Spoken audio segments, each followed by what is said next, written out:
Yung confidential word kasi, pag ginagamit, parang intelligence eh. Parang ganun din eh. Di ba? Parang sinasabi mo, so it is abused.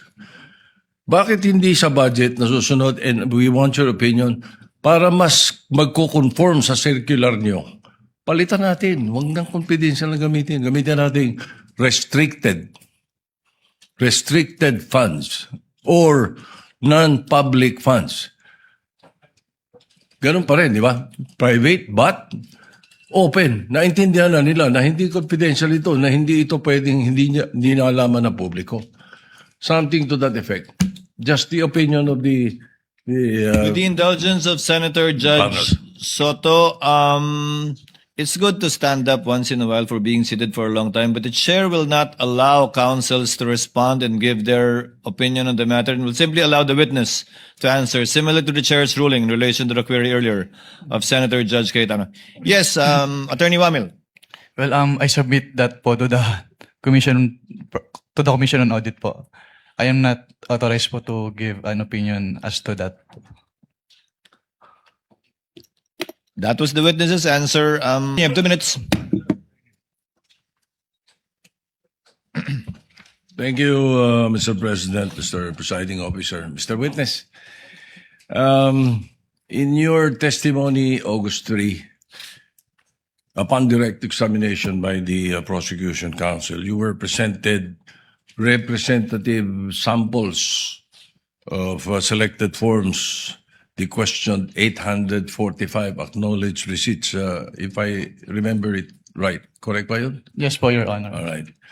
Sinabi nyo na kayo ay gumawa ng observations doon sa mga acknowledgement receipts nito kung saan ilan dito ay pinagagamitan ng confidential funds ay hindi naaayon sa Joint Circular 2015-01.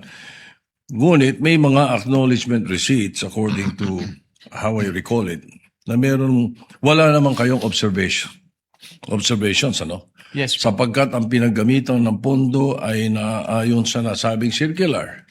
Tama ba? Yes po, Your Honor. Alright. Halimbawa, yung acknowledgement receipt ni Mary Grace Mary Grace Piatos na 70,000 for medicine, walang supporting documents. Kaya gumawa kayo ng observations. Yes po, Your Tapos Honor. yung doon naman kay acknowledgement receipt ni Janice Marie Revilla, 70,000 at Patty Ting na 150,000. Wala kayong observations. Dahil ang pondo ay ginamit sa purchase of information na pinayagan o allowed ng nasabing circular. Tama ba? Yes po, Your Honor. That's the way I recall it. All right? Okay, now, ito ngayon ang tanong ko. Out of these 845 acknowledgement receipts na pinag-uusapan sa kasong ito, ilan ang nagawa nyo ng observations dahilan sa kawalan ng supporting documents? Hindi ko na po matiyak kung ilan yung exact number po, Your Honor. Ilan ng, well, then my next question will not be answered because tatanong ko, ilan yung walang observations?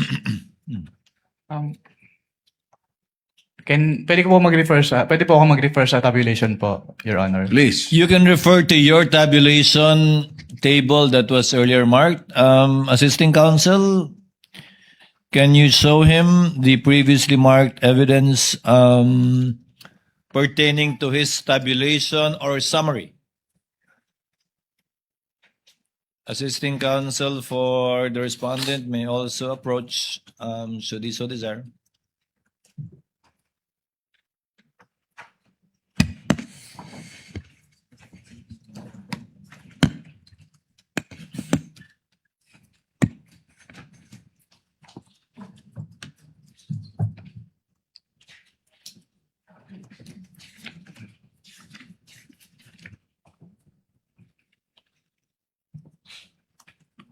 Your Honor, I'll have to count po since wala pong summary dito.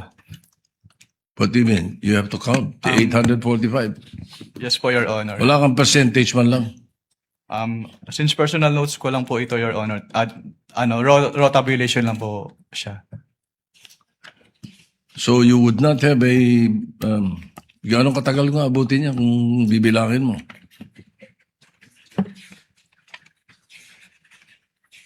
Kasi my next question actually would be, magkano ang total noong meron kayong observations? At magkano yung wala?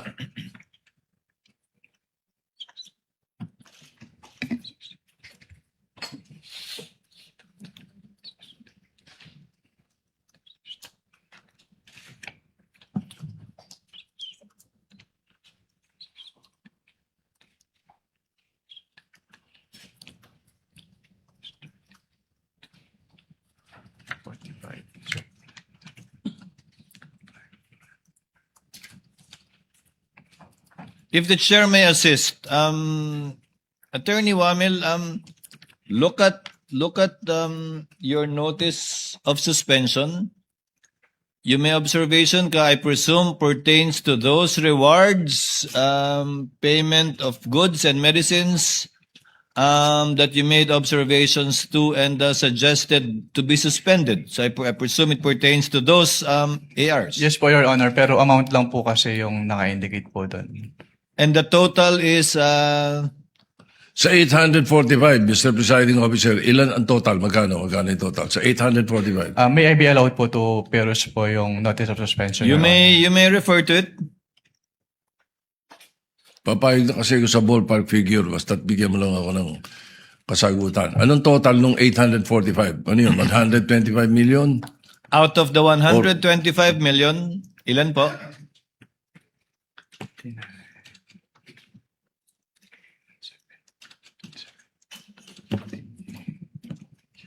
Your Honor, please. Let's wait for the witness counsel to answer. He's referring to your marked exhibit, the notice of suspension. I believe it's on the first page, Attorney Wamil. Sa first page po, with respect to the payment of rewards po, 59,787,000 pesos po, Your Honor. With other purchases naman po, umabot po siya ng around 15 million pesos, Your Honor. So ilan yung walang observations? Wala kayong observations. Bali, ang total po ng may observation namin ay around 75 million pesos po, Your Honor. 75 million sa may observations. So around 50 ang mga walang observations. Ganun ba? Yes po, Your Honor. And all right. So that is for the 125. Yes po, Your Honor. I don't have any time anymore. So it's okay. Thank you. Thank you, Senator Judge Soto. Senator Judge Lacson.